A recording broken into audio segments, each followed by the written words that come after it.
3/4, 1.5, and 0.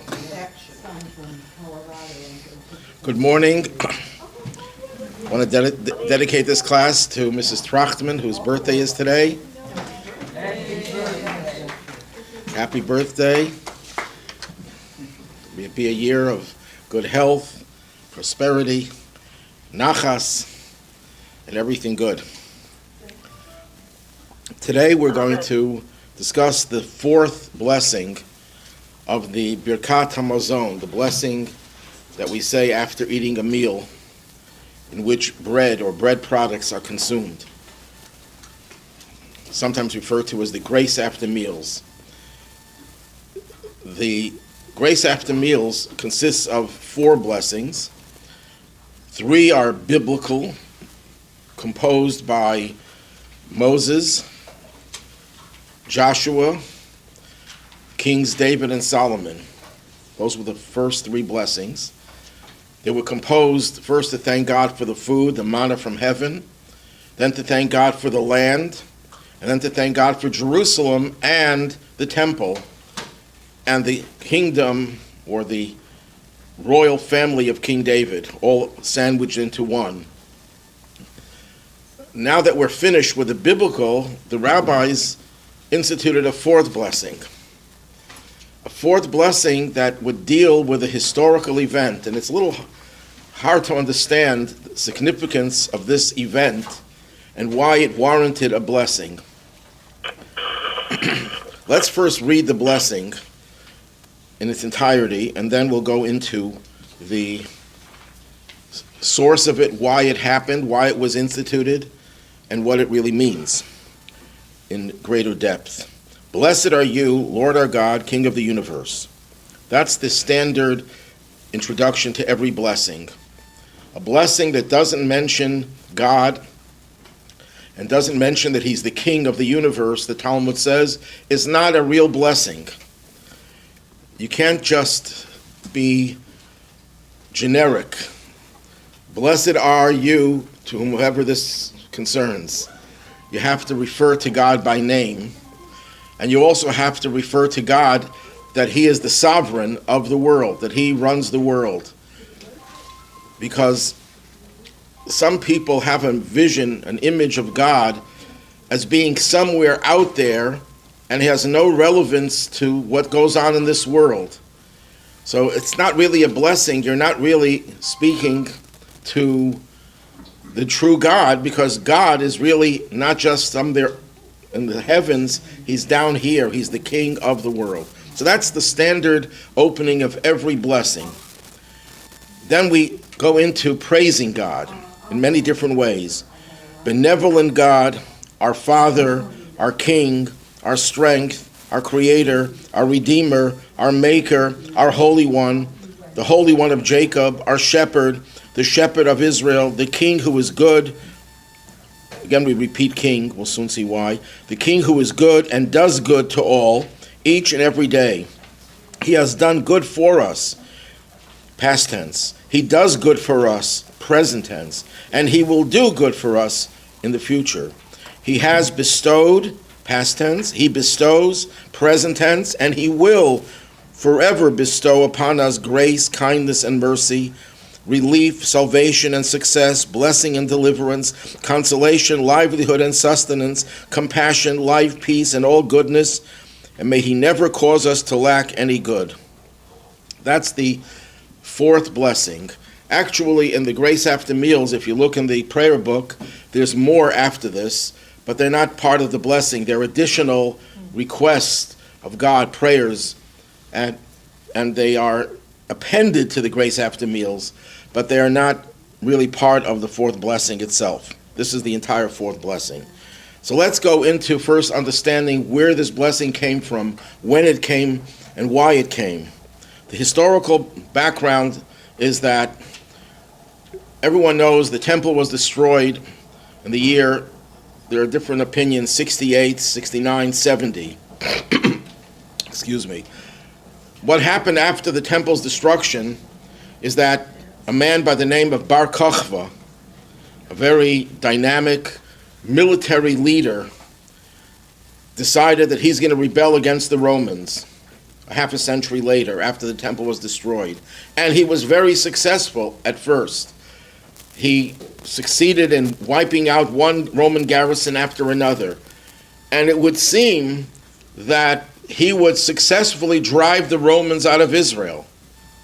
Now you can't imagine how incredible that would be. The tiny little Israel, laying in ruins after the destruction of the temple, is now in a position, it's poised to drive the Romans out. And he was extremely successful, so much so that Rabbi Akiva, the greatest rabbi, not only of his time, but of generations before and after, carried his weapons for him. I don't know if that means literally or it means figuratively. He supported him wholeheartedly, and he proclaimed him as the Mashiach. Because here he's reversing the destruction of the temple by the Romans, and he's creating a Jewish independence in Israel, and that they would be able to rebuild the temple. And Rabbi Akiva was not alone. Most of the rabbis supported Bar Kokhba. There was a minority that didn't, but most did. Until it went to Bar Kokhba's head. And he started to think of himself as, I don't need God. And he famously said, or infamously said, God, don't help me and don't hinder me. I'll take care of it myself. Sounds like the guy who was looking for the parking space for an important meeting, and he can't find one, and he says, God, if you get me a parking space, I'll give you $10,000 to charity. And he still can't find one. Make it $50,000. And then the last minute, a car pulls out right in front of the entrance, and he parks inside that parking space. God, I took care of it myself. That is a joke, but Bar Kokhba seemed to have been in that mindset, that he was so successful because he didn't need God. I don't know how a man like that, who was supported by the greatest of rabbis, could have thought that way, but sometimes when you have power, power goes to your head. And that was the beginning of the end of the rebellion. He took refuge in a city called Beitar. Beitar was a rival city to Jerusalem, and when the Romans finally destroyed the rebellion, they took revenge and they wiped out the entire city of Beitar. Hundreds of thousands of Jews were massacred, and the blood was flowing in the streets as if it was like rivers of blood. But the Romans were so sadistic that they not only massacred hundreds of thousands of Jews, they did not allow the survivors to bury the dead. They wouldn't allow them the burial. And this lasted several years until they finally relented and gave permission for the bodies to be buried. And two miracles happened here. The first miracle was when you have bodies, hundreds of thousands of bodies strewn in the heat of the summer in Israel, the bodies will start to decay, decompose, and create a terrible stench. Nothing happened. The bodies did not decompose. This is something that everyone could witness. This was an incredible miracle. And when and the second miracle was, and I don't know which miracle was greater, that the Romans finally relented and they gave permission to have the bodies buried. Rabbi Gamliel, who was the leader of the Jewish people at that time, took note of these two miracles and said, we have to express gratitude to God for these miracles. And how do we do that? Whenever you eat a meal, after you finish the three blessings that are biblically mandated, he composed a fourth blessing to thank God for the dual miracle, that the bodies didn't decay and that they were finally allowed to be buried. Yes? Is it during this time that Rabbi Akiva was... Rabbi Akiva was later on put to death, yes. The Romans, after this event, clamped down more harshly, and they banned public Torah study, and Rabbi Akiva flouted that decree, and he was caught and sentenced to death and tortured to death. So that's true. That was Rabbi Akiva's end after this rebellion. Now, I'm not going to go into why Rabbi Akiva thought Bar Kochba was the right person and how could he have made such an egregious mistake. Rabbi Akiva is never criticized in any of the authoritative Jewish sources, Talmud, Midrash, Maimonides, any of the greatest. He's never faulted for the support of Bar Kochba, which is a separate subject which we won't go into right now. So anyhow, what is the reason for making such a fuss about these two miracles? You imagine like this. I want to tell you some good news. There are hundreds of thousands of bodies that people have murdered whose bodies didn't decompose, and they finally got a burial. Why is that so important of a miracle? If you would have told me that the city of Beitar was spared and no one was killed and the Romans were defeated, that's a reason to celebrate. That's a reason to thank God. Why are you thanking God for these two, what would appear to be very minor miracles? I just want to mute everyone here.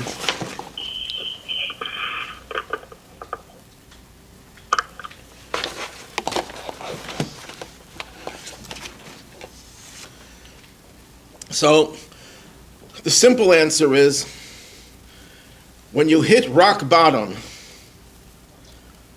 and you start to reverse, to start to climb out of the abyss, in a certain sense, that's more exciting than never going down to the bottom and enjoying prosperity, enjoying good fortune.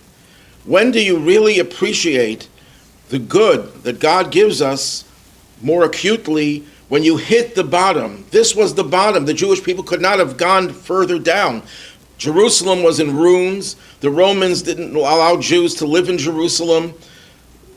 The Romans massacred between 1 and 2 million Jews at the time of the destruction of the temple. And now there was some hope that they would finally get rid of the Romans. Bar Kochba's successes gave them hope. And all that was dashed in the most merciless way. And here the Jews are in a state where they can't go any further down. And then all of a sudden they see God's hand, that God does this miracle and lets the bodies remain intact. You can't imagine how that changed the whole mood of the people, because the people felt everything is lost. And when you start seeing a reversal of that, that is indeed a great and powerful experience and reason to express your gratitude. So these two miracles, that the bodies didn't decompose and they finally relented and the Romans finally allowed them to bury their dead, that is really a reason to express gratitude to God, which is a blessing that is suited especially for the times of exile. The first three blessings, God feeds the people with manna from heaven. They have their own land. Jews are in total control of the land. They have Jerusalem. They have the temple. They have King David and his descendants who were the monarchs. Living in your own land with freedom and independence. Those are the first three blessings. The fourth blessing is most suited for the time of exile. Because in the time of exile, when we don't see God's hand, when we don't see our strength, our prosperity, you see degradation, you see all the negatives, this blessing teaches us, don't think that there aren't miracles happening today. There are small miracles. People call them small miracles. There are big miracles as well, but the small miracles happen constantly. There's a series of books, this an aside, called Small Miracles, and it's written by two women. One is Mrs. Halberstam, the other I can't remember. I think it's something Levinson or something similar to that. And what it is stories, not necessarily Jewish stories, but stories of divine providence, where so many fortuitous events occur, which people would say were coincidences. And they're incredible coincidences, but they're not coincidences, they're small miracles. There's one of my favorite is a story about a chassid living in Montreal. He was a rabbi by training, but he was a business person. That was his means of earning a living. And he would travel every week from Montreal to New York City by car. And he would do it at night, because night was peaceful, with no traffic, and he loved doing it. He did this for years. One day he decided to take his minivan, and he doesn't know why he made that decision, because he always would take his car. And he's traveling along the, what's the Route 95, I think, the New York to Montreal? Yeah. He's traveling on Route 95, and he's in the Adirondack area, and he feels this he was falling asleep. Never happened to him before. So he decides to stop off at an exit and go to a motel. All the motels were booked solid. It wasn't even the season. It was a little before the season, but everyone was going to the Adirondacks. So he doesn't know where is he going to sleep. He wasn't, I guess, used to sleeping in his car. So he stops at a gas station, and he asked them, do you know of a nursing home nearby? And they said, yeah, there is a nursing home not too far away. So he goes to the nursing home, asks them if they have an empty room, an empty bed. He'll pay for it. And they said, yeah, sure. The next morning, he comes to pay his bill, and he's ready to leave. And he says, you know what? I'm a rabbi. If God sent me to this place, maybe I can do some good for someone. It's not just a place to sleep over at night. So we asked the manager there, do you have any Jewish residents in this nursing home? And he said, it's funny that you asked. We had one, but he died yesterday. So this rabbi says to him, and where is he going to be buried? Well, the local cemetery. Well, the middle of Adirondacks, the local cemetery was not a Jewish cemetery. So he said, can I take him, the body, to New York and bury him there? And they looked at him like he was crazy.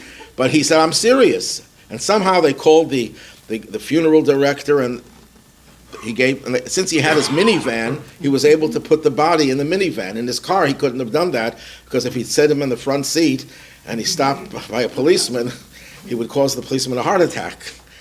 So he gets the body, and he thinks it's going to be an easy thing. He'll travel to a cemetery, and they'll ask him if we can bury the body. He'll pay whatever it'll cost. And they told him no, they wouldn't allow him to be buried. And he went from one Jewish cemetery to another. I guess they didn't handle in bodies coming from nowhere. And one of them said, you know what, there's a special organization that pays for burial of indigent Jews.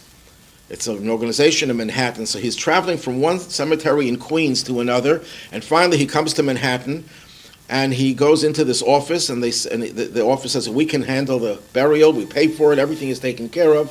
There's a special fund that was set up years ago. So, but we have to know the name of the person.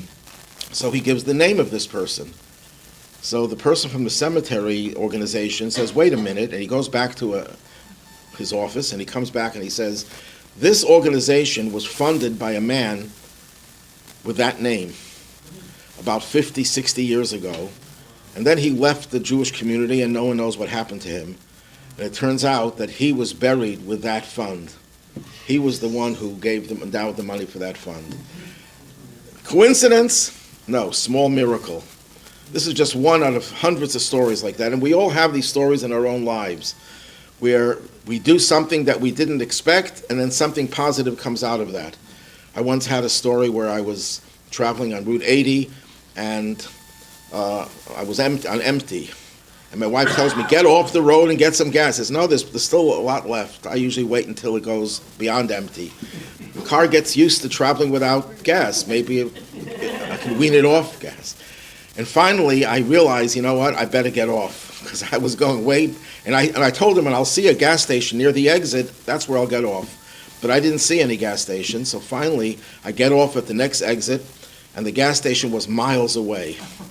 So I'm going to the gas station, I get there, and who do I find? A colleague of mine who broke down and couldn't get his car. He had to go to a car rental place, but the truck that was willing to take him there, he had to take his kids also. And the kids were terrified of the dog that this guy had, so he had no way of getting another car. So I pull up over there, and I drive him to his place. Imagine how many hours he would have been stuck there. And I should have gone off way before to get gas, but this was divine providence. So anyhow, we have a lot of small miracles, and that's what this blessing is about. It's about thanking God for the miracles in times of darkness. Even when things seem to be so bleak, we always see God's hand in God's miracles. There are the commentaries point out, you can count it yourself, there are 15 expressions of praises of God in this prayer. Why 15? What's the significance of 15? So some say, how many meals a week do people eat? And you'll notice something, how culture has changed. How many meals a day is it standard to eat in America? 3 meals a day. In the olden days, they only ate 2 meals a day. Shabbos was an exception. Shabbos, you ate 3 meals. So how many meals is that? Do your arithmetic. 9. Right. 6 days, you'd have 2, it's 12. Shabbos 3, 12 and 3 is 15. So that's why there are 15 expressions, because we're thanking God for the 15 meals. Some say that when they built the sanctuary in the desert, that they had to contribute the gold, the silver, the copper. There's a total of 15 items that they contributed. So I guess this blessing is a blessing to invoke, even though we're in exile, we're invoking the memory of the Mishkan, of God's sanctuary. And in the temple itself, there were 15 steps to go from the courtyard to the sanctuary. The elevating go 15 steps. Okay, so let's start with the first part of the blessing. Blessed are you, Lord our God, King of the universe. That's the introduction. Benevolent God. Now, it doesn't say benevolent in the text. It uses the name of God, an aleph and a lamed. It's pronounced like the name of a beer, A-L-E. That's how it's pronounced. In Israel, they don't pronounce A. They'll say, it'll be like E-L. What does that name denote? The name itself means mighty one, almighty. But the Kabbalists say that it's the name of God that is associated with God's kindness and benevolence. So some translate it as the Almighty God, but the precise translation would be the benevolent God. So this translation is a little bit more precise and consistent with the Kabbalistic definition of different names of God. So the first thing we're saying is, God, you're kind. You gave us food, even though it could also be translated as Almighty. Then we say, our Father, our King. That's a familiar refrain on Rosh Hashanah and Yom Kippur and the days in between. We have a whole list of prayers that all begin with the words Avinu Malkeinu, our Father, our King. What is the point in saying that? God, in some cultures, is looked upon as someone aloof and distant. God is not at all concerned about what goes on in this world. Some theologians of other religions, other cultures would say, God created the world. Yes, they believe that. But he's too busy with his own matters to be involved in our petty world. Should God really care about what goes on here? Look, we are just a speck of dust on the earth. The earth is a speck of dust in the solar system, which is a speck of dust in the Milky Way, which is a speck of dust in the universe. So is God really concerned about a speck of a speck of a speck of a speck of dust? And the answer is yes. God has an intimate relationship with everyone. He is our Father. He is close to every single person. He's only distant when we make him distant. Oh, so that means God is our buddy. God is limited to our experiences. No, God is the King. He's also aloof. Because in some cultures, they focus on God's intimacy with us. And that's true. God has an intimate relationship with us. But he's also distant. He's also someone who's august, someone who's above the world and beyond being able to be in any way characterized and defined. And it's always important that we know what we are referring to when we say God. It's an aloof, intimate God. God, you could say, is both at the same time. It's hard to be both at the same time if you're human, but if you're God, you can do that. I told the story many times on Rosh Hashanah. Why do we focus on that God is our Father, our King? So there's a parable given about a father who lived in a rural area who had to become his son's teacher, homeschooled. And as a teacher, the father was very strict. He didn't he didn't allow the kid to get away with anything. And sometimes the father was so strict that the kid was really very, very scared of his father. So one day he's taking a walk with his father, and he turns to his father and he says, "Dad, can I ask you a favor?" "Sure." "Could you speak to my teacher and tell him to be a little bit less harsh?" So that's why we say God, on a day of judgment, God, you're our king, you're our judge, you're pretty strict, you're demanding, you want results. Could you please speak to our father, to your other role as father, to be a little bit less strict? Now, in this blessing, another commentary points out that when we say father, we're referring to our soul. Our soul is intimate with God. Soul is an extension of God. So the soul looks at God as its father. Our body is distant from God. So from the body's perspective, God is our king. Why is the fact that God is our king mentioned 3 times in this blessing? Well, the first time is because it's the beginning of a blessing. And in every blessing, you have to mention God. But why is he mentioned another 2 times as king? And the answer is that in the preceding 2 blessings, God's role as king is omitted. It's not mentioned. And because it's not mentioned there, we mention it here another 2 times. Now, why isn't it mentioned? So I explained last week that the blessing is about King David. So we're talking about a king. It's not respectful for God to refer to God as king in the same breath as we refer to King David as king. Because as great as King David was, as great as any Jewish king is, you can't equate him with God. So when you're talking about the king separate from God, you can praise him and extol him to the high heavens. When you're talking about God, you don't mention human kings. You have to separate them, so we shouldn't confuse one for the other. So when the blessing will refer to the king, to immortal king, we left out praising God as a king, but we make up for it over here. While the second blessing of the grace after meals, it also didn't mention God as a king, because the second blessing is actually a continuation of the first blessing, where God's name as king was mentioned. Yes? Well, we say Modeh Ani in the morning, and we say, "I give thanks to you, my Father, my King." We're referring to it in this mode. Well, we're referring to God as king. We don't mention a human king there. We're just talking about God as a king. Right. But okay. Yeah. Now, what does saying king, let's try to understand this a little bit more deeply. When we say God is our king, what are we trying to say?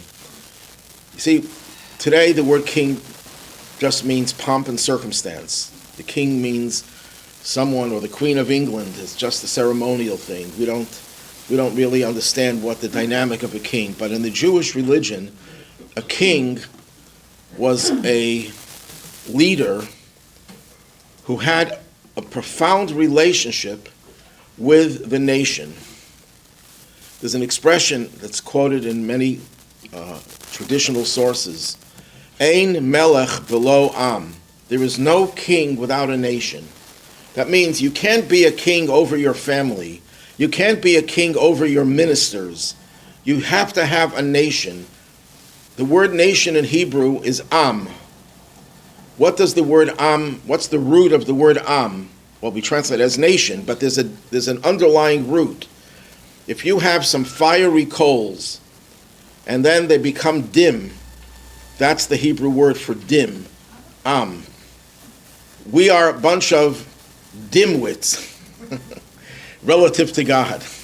That's what God wants. God wants to be a king, not over ministers, not over angels, not over holy people. Then he's not a king. They have an intimate relationship. He wants to be a king. He wants to have a relationship even with us dim souls, even if our souls are not really flaming fires. even if they're barely embers. We are ember. That's another way of putting it. The word am means embers. You know, embers, am, maybe the English word embers comes from the word am.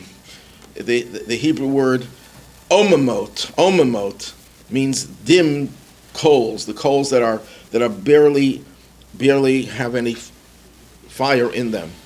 And that's what God wants more than anything else. He created a world not to have a bunch of holy people like angels. We need them as well. They're role models, they're guides, but he wants us. He wants us average creatures whose souls are not so excitable, and he wants to have a relationship with us and to fan the flames to make our passion for God and for spirituality greater and greater. So we go on, our strength, our creator, our redeemer, our maker. Now creator and maker are almost synonymous. So why is the difference between creator and maker in Hebrew? You see, the English is a very poor, inadequate way of understanding the text. When you say creator, that's creator out of nothing. True creation doesn't exist in the physical world, because anything that I create had a basis from which it was created. I create a piece of art. Well, there was paint, canvas, those things were there. There's always something that I use to create something else. But God creates everything out of nothing, out of utter nothingness. So that's creator. Maker, the Hebrew word is yotzreinu. He forms us. Not only does he create us out of nothing, but you could create something that has no form. He gives us our form. So why does he put liberator in between creator and maker? So the commentaries answer that God creates us and forms us in two stages. Stage number one, we are stage number one.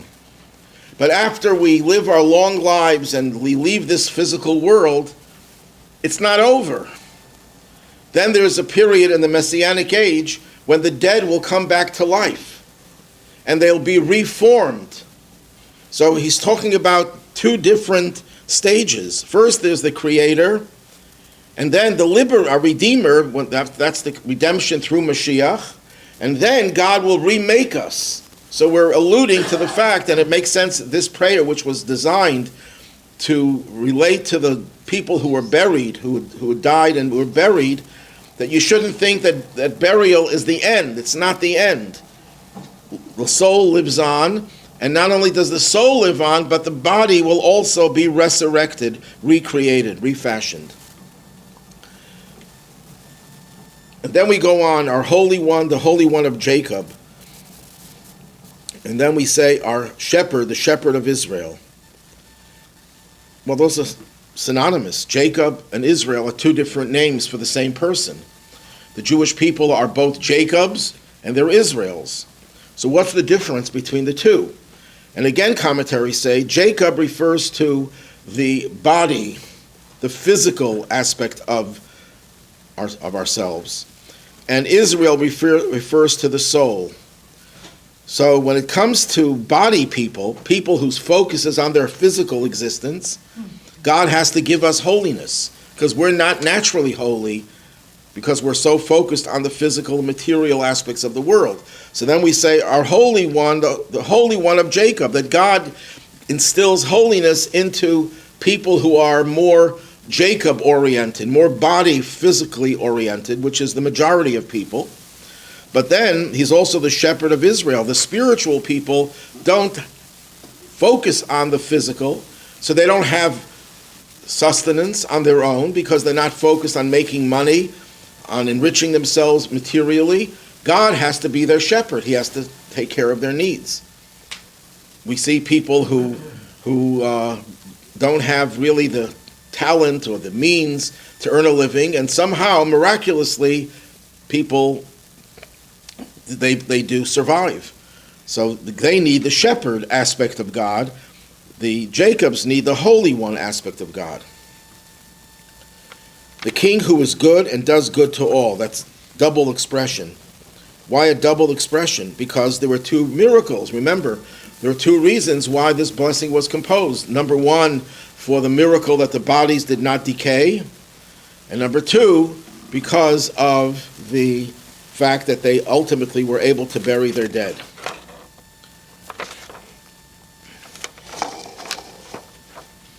And the rest of the blessing over here, each and every day, he has done good for us. We have to recognize that it's not just a one-time thing that God does good, but he continually, every day, does good for us. Actually, it's continuous, because every second that we breathe, that we're above ground, he's doing good for us. And we say that he does good for us in the past, he will do good for us in the future. So it's present, past, and future. And again, he bestows, and he will forever bestow upon us grace, kindness, and mercy, relief, salvation, and success, blessing and deliverance, consolation, livelihood and sustenance, compassion, life, peace, and all goodness. We don't have time to go through all of these individually. That's why I didn't put anything in here.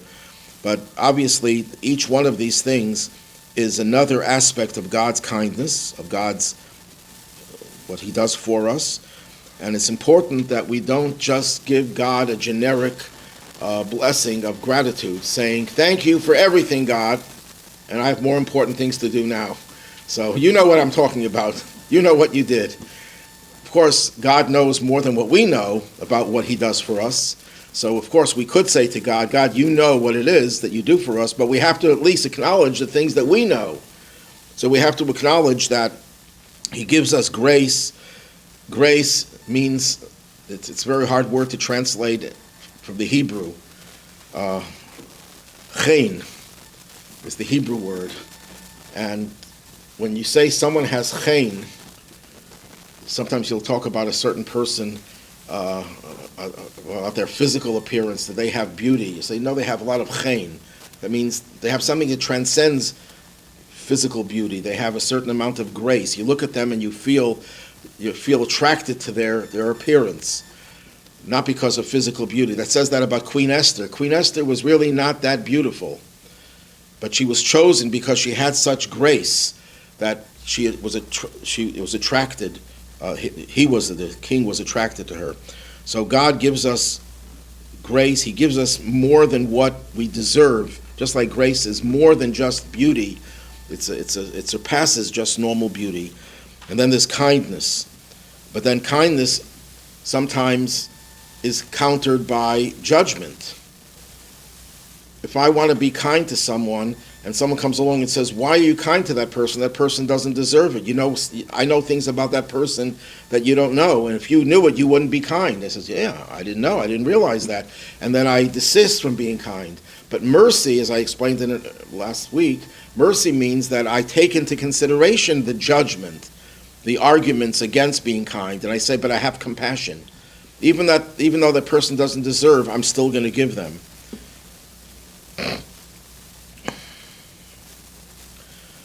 Okay, we'll stop over here for now. Any questions? 13 attributes. Are they consistent with the 13 attributes? Some of them are, yes, absolutely. I don't think it's a perfect parallel.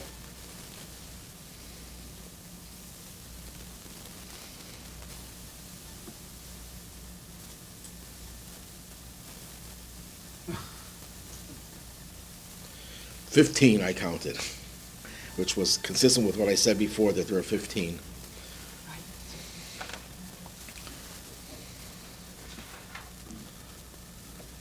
Okay? Listen for good, for everything.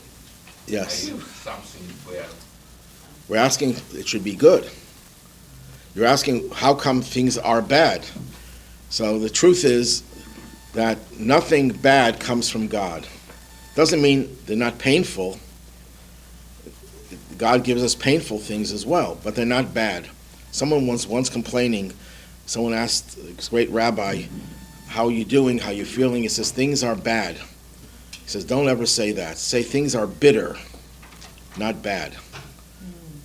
Bad is a judgment, a term of judgment. You're judging the source of where that comes from. It came from God. God does not give us bad things. He gives us bitter pills to swallow. And obviously, when a doctor gives you a bitter pill, it's really good. How it's good, you only know when you recover.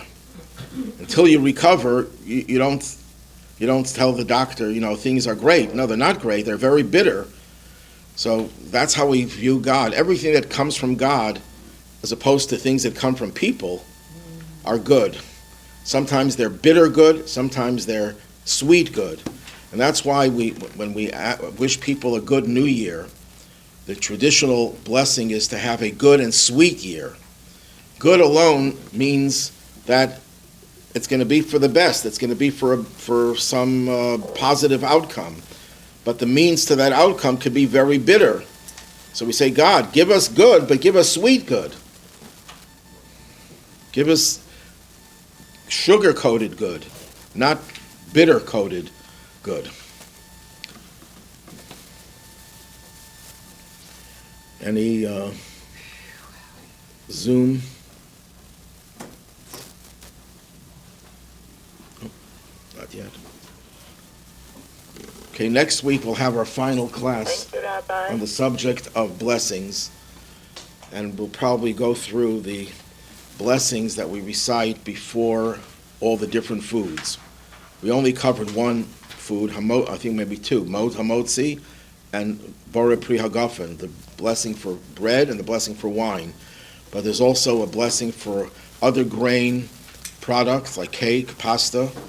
There's a blessing for fruit, a blessing for vegetables, and a miscellaneous blessing for all other foods. So we'll go through those, God willing, next week. Yes. Is next week? Good, Rabbi, have a good day. Yeah, 11 to 12. Yeah.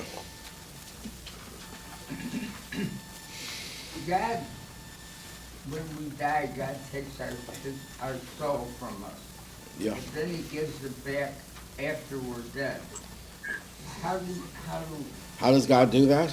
yes. That's a neat trick that he has up his sleeve that he hasn't revealed it to. Actually, he has revealed it to a few people.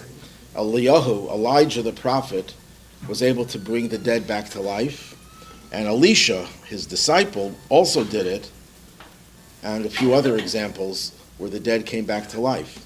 But it's something that obviously only God can have that power.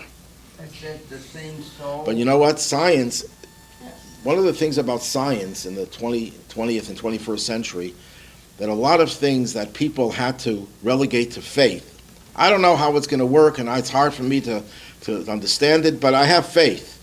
But now, science has shown the possibility of so many things that we've had to rely on faith that are actually possible within the physical world. For example, we have the idea of cloning. You could actually take one little part of a human being, one cell, and create a whole identical human being. The scientists are talking now about the possibility of extending life indefinitely. And I know people say, well, who want to live forever? It gets boring. If you have a boring personality, any type of life is boring, yes. Google recently put on suspension one of its chief engineers who's claiming that the creation experiences feelings and can relate. And Google has put him on temporary suspension. And I don't know anything more than that. Well, Google is an evil organization that does a lot of good. What can I tell you? Google, all these... It's very scary. Yeah, all these technological organizations have tremendous power, dangerous power. So even though they do so much good, I use it constantly. If I have a question in matters of Jewish law, instead of going through hundreds of books to look for the answer, I just Google it, and very often they'll give me the references. So, it's indispensable in the modern age, but they're also very, very, very scary, the power they have to cancel people, to use technology in a dangerous way. we have to be careful with technology.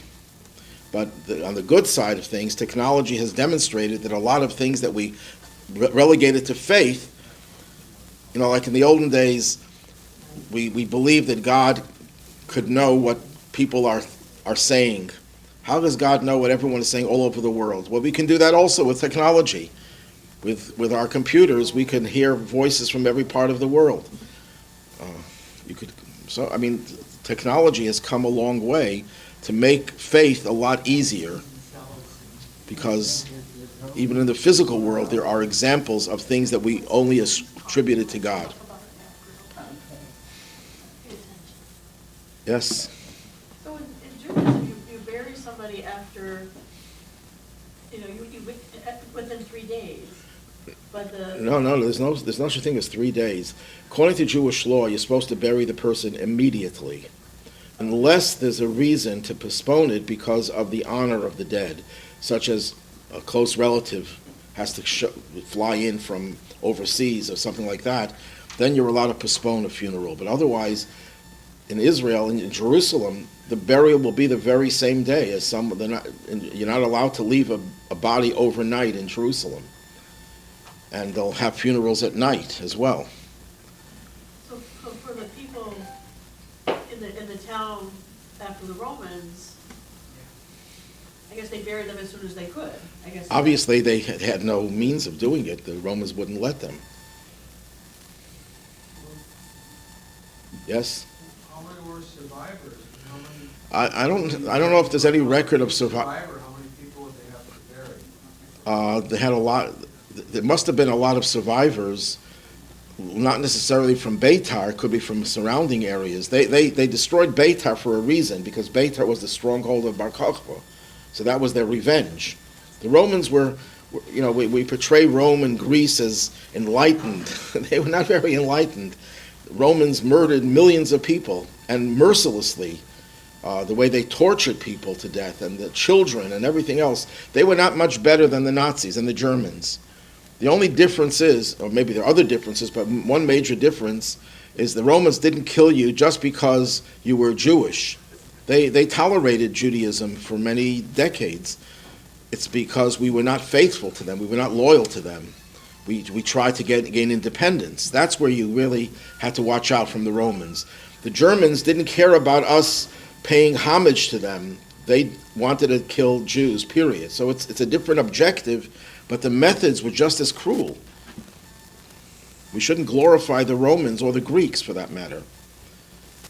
They were, besides the fact that they were pagans, they worshipped pagan gods, and they were immoral in their family life, and they represented really the nadir of depravity.